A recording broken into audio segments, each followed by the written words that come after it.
Now, this is the best episode of Tokyo Ghoul Route 8 that we've ever had. This one is a fucking amazing. Just the amount of shit that's going on in this one. Yo, I know those manga readers and all that, you're flipping out at like what we saw at the end of that episode and all that, because that shit is absolutely fucking insane. So let me just to get started off, like, Aogiri.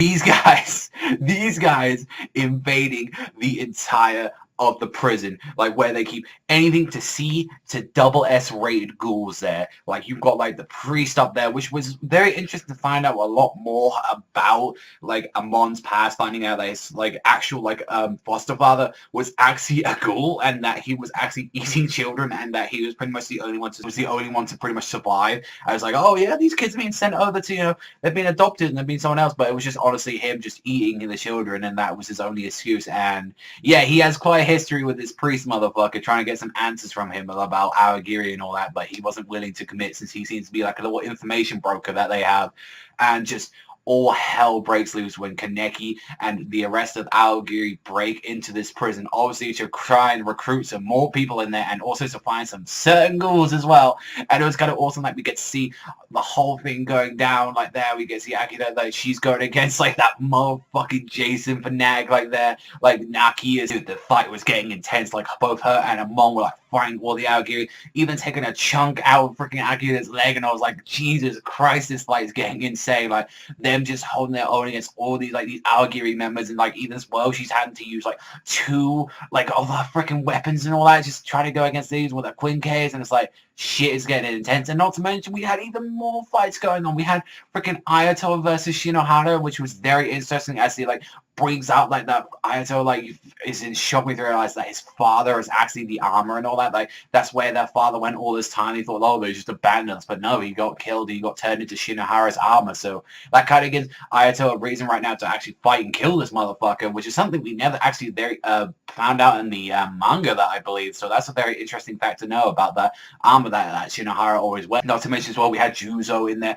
testing out his Jason 13, and then he meets up with Kuro and Shiro, who he used to have a previous like relation with, that he used to like be with, and he's like, oh no, I'm Juzo now, like that. So you know, there's a little bit of shit going on with Juzo, and it's showing like how psychotic he is as he's letting down like Kuro. He doesn't care that he like knew them from like a previous time and all that. He's like, oh, I wonder what a twin's like with I kill one of them and all that. It's like he just shows how fucking unstable Juzo is. It's just like there was just so much shit going down in this episode that it was just so much to even keep handle with. And then Kaneki breaking out one of the main people that they wanted to break out, and that motherfucker's name and all that is Kamishiro, this like cool ass monk motherfucker coming out, and he just straight up just beats up Kaneki like that. It's like he isn't like having any of this shit. It's like I am following orders from you, you piece of shit, like that. So it was very interesting to see that like he was just like immediately getting into a fight, and Kaneki's trying to hold his own, but he's getting really owned. This guy shows that he's very well experienced with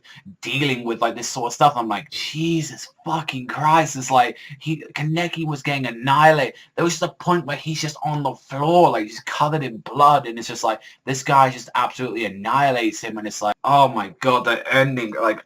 No spoilers and all that for like you manga readers, because I know what the fuck that is, but it's like anime only readers. What do you think is happening to Kaneki right now at the end of that episode when you see like his face changing? He's like got like half a mask there, and it's like, and just seeing him when he was on the floor, like he's sort of like his validating his reasons and stuff like that. Like it feels like the reason why he left them is because they're weak and all that. And it's like he needs to, you know, like be strong, and it's like like he's like, and if I'm weak and all that, it's like everyone will be killed, like the people that, you know, and Teku, you know, like all of them, Toka, and it's like he's like, I can't do that. The reason why I like a lot of people died and all that is because of me and all that. It's like the reason why like Hinami's mother died and all that is because I was weak. So I think this is one way, like by escaping from all these like weak people, by going with people like Aogiri that are strong. This is validating like Kaneki's reason, say like I must go with these guys and all that if I want to become strong. If I want to, you know, stop all this madness by like, I don't know, going all the way up to the top and all that. Maybe even killing like, you know, the